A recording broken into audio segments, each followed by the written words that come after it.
सबकी आवाज़ media network में आपका इस्तकबाल है। एमआईएम के सांसद इम्तियाज़ जलील ने किस पर और क्यों लगाए करोड़ों रुपए के भ्रष्टाचार का आरोप, देखिए, सुनिए और जानिए जो प्रेस कॉन्फ्रेंस में आज उन्होंने वाज़े किया।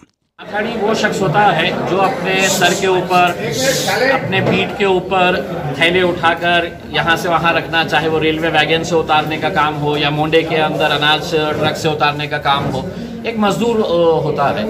इनका एक बोर्ड तैयार किया जाता है, माथाड़ी बोर्ड, और वो माथाड़ी बोर्ड के जरिए जो धांधलियाँ चल रही है उसको उजागर करने के लिए आज हमने ये जानकारी दी है। माथाड़ी बोर्ड के कानून के हिसाब से, और ये कानून बनाया जाता है लेबर ऑफिस के अंदर, और वो कानून लेबर ऑफिस के अंदर ही बना था 2010 के अंदर। और ये कहा गया था कि हर माथाड़ी की जो पगार रहेगी, जो मेहनताना रहेगा, उसमें से 30% डिडक्ट किया जाएगा, और 30% का डिस्ट्रीब्यूशन किस तरह से होगा, तो 12% प्रोविडेंट फंड के लिए जाएगा, 2% है तो उनका ग्रेचुटी के लिए जाएगा, बाकी उनको दिवाली का बोनस दिया जाएगा, बाकी का पैसे के अंदर है तो उनका मेडिकल इंश्योरेंस किया जाएगा। तो ये डिस्ट्रीब्यूशन किया गया है। लेकिन पिछले 10 सालों से सिर्फ ये कागज के ऊपर है। माथाड़ी बोर्ड पैसा तो जमा कर रहा है उनका 30%, लेकिन ना तो वो पीएफ ऑफिस के अंदर जमा हो रहा है, ना उनको मेडिकल बेनिफिट्स दिए जा रहे हैं, ना उनके मरने के बाद उनके परिवारों को कोई सहूलत दी जा रही है, ना पेंशन उनको दी जा रही है, जो कि कंपलसरी है। अब हमने जब इसकी जानकारी निकालने की कोशिश की तो हमको ये पता चला है कि इस पूरे गोरख धंधे के अंदर माथाड़ी बोर्ड तो शामिल है, और ये सिर्फ औरंगाबाद का माथाड़ी बोर्ड है ऐसा नहीं है। इसमें बहुत बड़े बड़े दिग्गज, मतलब महाराष्ट्र के भाई डॉन, राजनीति से ताल्लुक रखने वाले जितने भी लोग हैं वो सभी लोग इसके अंदर शामिल है, और साथ ही साथ लेबर ऑफिस इसके अंदर शामिल है, और लेबर ऑफिस के साथ साथ पीएफ ऑफिस भी इसके अंदर शामिल है। क्योंकि अगर कानून बनता है लेबर ऑफिस के अंदर और लेबर ऑफिस पीएफ ऑफिस को ये जानकारी नहीं देता है, या माथाड़ी बोर्ड के ऊपर अगर ऑब्जर्वेशन नहीं रखता है, मतलब उनका 2-2, 3-3 साल तक ऑडिट नहीं होता है, ये माथाड़ी बोर्ड के जितने भी सदस्य होते हैं ये पैसा तो जमा कर रहे हैं इन मजदूरों का, लेकिन प्राइवेट बैंकों के अंदर अपनी सहूलत के हिसाब से अकाउंट खोल दिए जाते हैं, वहां पर एफडी कर दी जाती है, और वो एफडी का इंटरेस्ट कहाँ जाता है, वो एफडी के नाम के ऊपर किन किन को लोगों को लोन दिलाया जाता है। ये एक बड़े लेवल के ऊपर इन्वेस्टिगेशन करने की बात है। तो वो इन्वेस्टिगेशन अगर होता है तो हम समझते हैं कि महाराष्ट्र के अंदर ये कई 100 करोड़ का नहीं बल्कि हो सकता है कि कई 1000 करोड़ रुपए का एक घोटाला रहेगा। हम हमारे तौर के ऊपर इसकी जानकारी economic offences wing police commissionerate को देंगे, हम ये जानकारी एंटी करप्शन ब्यूरो को देंगे, और हम गवर्नमेंट के जरिए ये अपील करना चाहेंगे कि पूरे महाराष्ट्र की अगर इंक्वायरी की जाए तो एक बड़ी एजेंसी, या तो सीबीआई के जरिए करिए या सीआईडी के जरिए करके, ये जो भी लोग इन गरीब लोगों के पैसों के ऊपर मजे कर रहे हैं और ये गरीबों को नुकसान पहुंचाने का, उनके पैसों के ऊपर मजे करने का काम कर रहे हैं, इनके ऊपर सख्त कार्रवाई हो। और वो पैसा उन्होंने कहाँ दे रहे हैं, माथाड़ी बोर्ड को दे रहे हैं। अब माथाड़ी बोर्ड ने उसको कहाँ देना है, पीएफ ऑफिस में देना है, मेडिकल इंश्योरेंस करवाना है तो माथाड़ी बोर्ड ने करवाना है।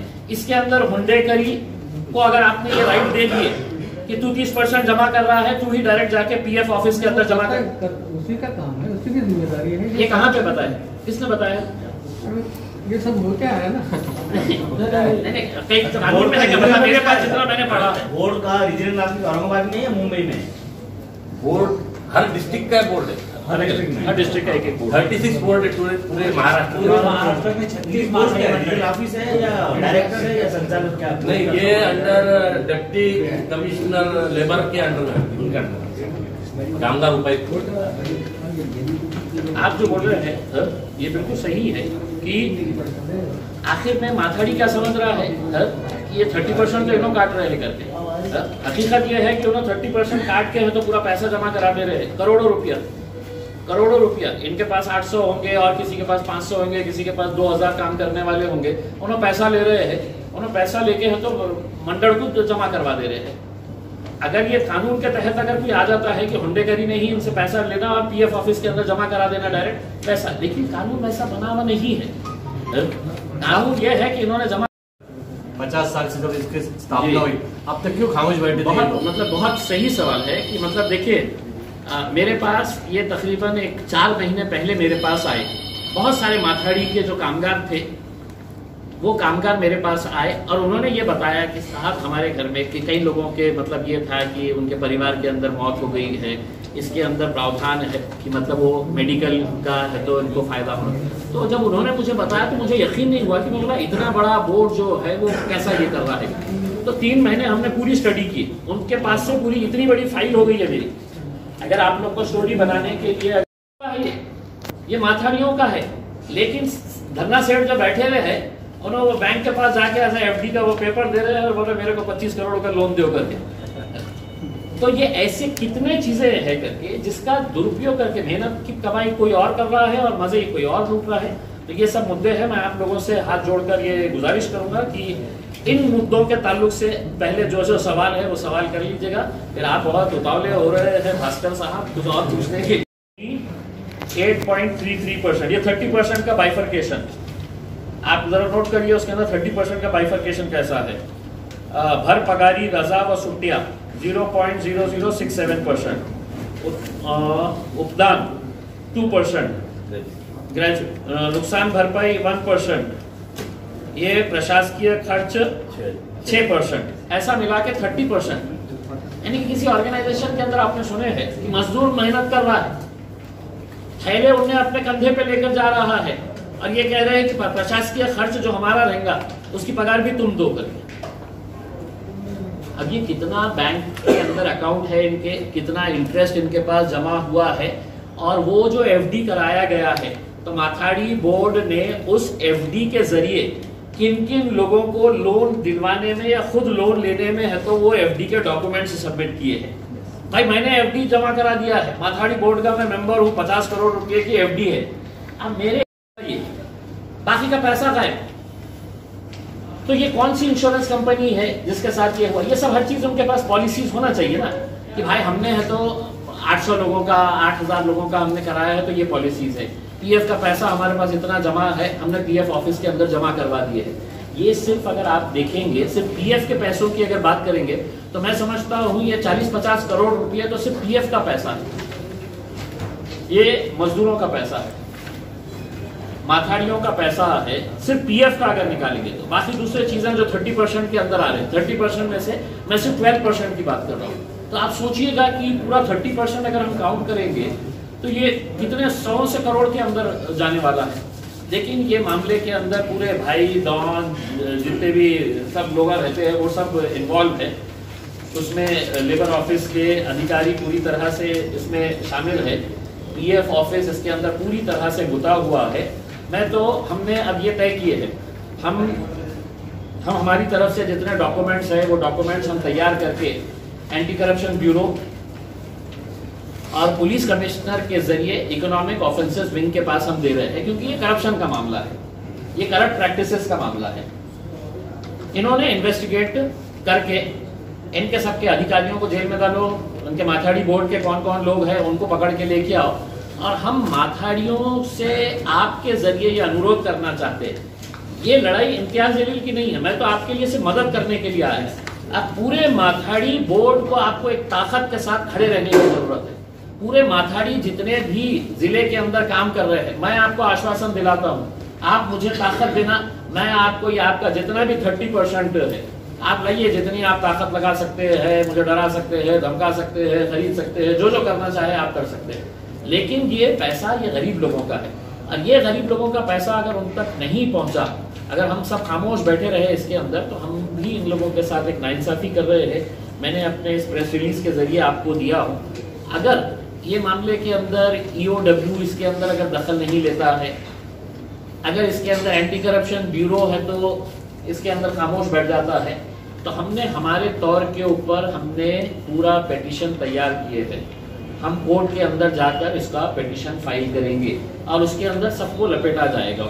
उसमें पीएफ के अधिकारियों को लपेटा जाएगा, उसमें लेबर ऑफिस के जितने भी अधिकारी है जिन्होंने ये खुद ने बनाए हुए हैं आपने ताल्लुक से।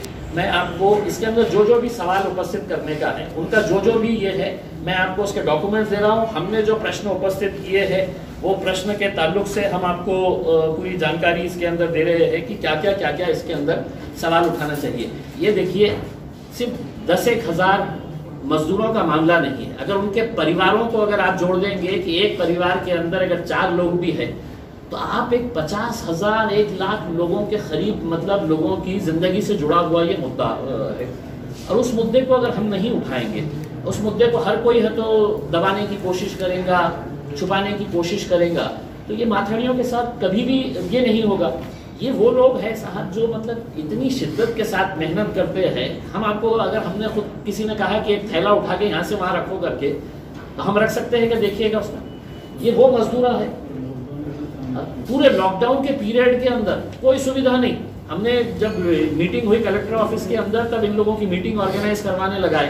हमने कहा कि इनको कुछ तो दो, तुम्हारे है तो रेलवे के वैगन सारे हैं, तुम सबको है तो बोल रहे हैं कि पीपी किट पहनो, ये करो। वो माथाड़ियों को वैसे ही छोड़ दिया गया था।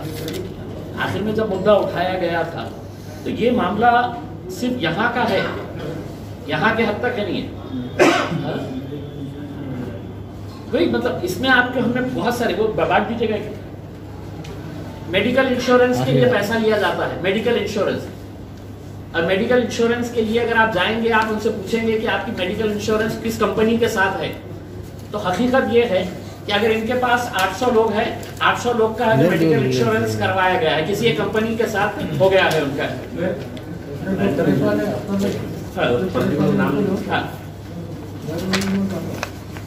दे दीजिएगा, वो पीछे काट दीजिएगा। उनको कायदे कानून के हिसाब से बताया है कि अगर आप किसी एक एमपी के लेटर का अगर जवाब नहीं देते हैं तो उसका कायदा ये कहता है। वो कायदे के अंदर रहे, फिर वो कमिश्नर हो या उनका जॉइंट डायरेक्टर हो, कोई भी हो उसके अंदर, आपने दबा के रखने का मतलब ये है कि कहीं ना कहीं कुछ तो भी है। उन्होंने क्या लिखा है उसके ऊपर देखिए, एक लेटर जो मैं आपका मूसा चौश का एक तारुफ करवा दूं। ये रेलवे स्टेशन के ऊपर इनका खुद का transport and dock workers union है, जो रेलवे के ऊपर माल धक्का है, माल धक्का के ऊपर जितने भी ये माथाड़ी लोग काम करते हैं, इनके खुद के पास 800 के करीब लोग हैं, राइट, 800 के करीब लोग हैं। तो हमने कहा कि आप पता करो कि भाई आप पैसा तो जमा कर रहे हैं, आप इनको दे रहे हैं 30%, आपके 800 लोगों का पैसा है तो 30% डिडक्ट हो रहा है, ये रिटर्न में कहाँ आ रहा है, पीएफ का पैसा कहाँ जा रहा है, इनको ग्रेजुटी मिल रही है क्या, इनको मेडिकल बेनिफिट्स मिल रहे हैं क्या, दिवाली का बोनस मिल रहा है क्या, तो कुछ भी नहीं मिल रहा है। तो उन्होंने मुझे तो पत्र का रिप्लाई नहीं दिए, उन्होंने है तो इनको रिप्लाई दे डाले है, उसकी कॉपी मुझे दे डाले है और उन्होंने बोले है कि further information in the matter will be provided to you in due course of time. यानी कि इसकी पूरी जानकारी जो है वो हम आपको ड्यू कोर्स के अंदर देंगे करके। The matter involved in your letter, that is applicability and implementation of Employees Provident Fund and miscellaneous provisions of Act 1952 on Transport and Dock Workers Union Mumbai, who are covered under Matadi Hamal and other manual workers regulation of Employment and Welfare Act is under consideration. मतलब PF office आपको ये जवाब दे रहा है कि 10 साल से है तो ये माथाड़ी कामगार जो का बोर्ड जो है ये गोरख धंधा कर रहा है, लेबर ऑफिस को सब मालूम है, पीएफ ऑफिस को सब मालूम है, और आप है तो इस तरह से मतलब ये बोलते हैं कि है अंडर कंसिडरेशन। यानी कि 10 साल के अंदर जो माथाड़ी रिटायर हो गया है, जो मर गया है, जो बीमार हो गया है, जिसके घर में परिवार के अंदर परेशानी आई है, उसको कोई बेनिफिट नहीं। यानी कि 30% उसकी रोजगार की तुमने है तो रिडक्शन कर डाले और उसको कुछ नहीं। और अब है तो आप 10 साल के बाद है तो 10 के अंदर ये कानून ये हुआ, आपने ही खुद ने लेबर ऑफिस ने इसको पास किया, उसकी सिग्नेचर है, और 10 साल के बाद आप बोल रहे हैं कि अब ये मामला हम डिटेल के अंदर जब गए तो ये पता चला है कि साहब इसका जो पैसा जमा होता है ये माथाड़ी बोर्ड, अभी आप पत्रकारों के लिए, आप लोगों के लिए हम ये दे रहे हैं, जो जितना डीप जाएगा तो आपको समझ में आएगा कि ये कैसा गोरख धंधा चल रहा है।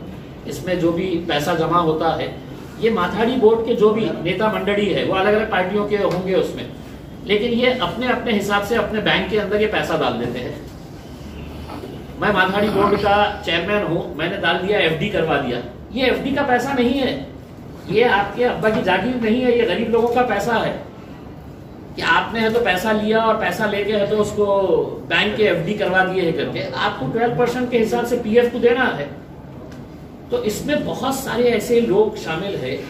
ये एफडी कितने अकाउंट है माथाड़ी बोर्ड के, कौन कौन से बैंक के अंदर अकाउंट है, किसी को नहीं मालूम। मतलब जब से हमने काम करना शुरू किए इस मामले के अंदर, जिस तरह का प्रेशर लाया जा रहा है हमारे को हर तरह से, साम दाम दंड जो जो कर सकते थे, अब वो हो सकता है कि इससे पहले वाले जो भी लोग रहे होंगे जिन्होंने इसका मुद्दा उठाया होगा, वो दाम से खामोश बैठ गए होंगे, साम से खामोश बैठ गए होंगे, या दंड से खामोश बैठ गए होंगे।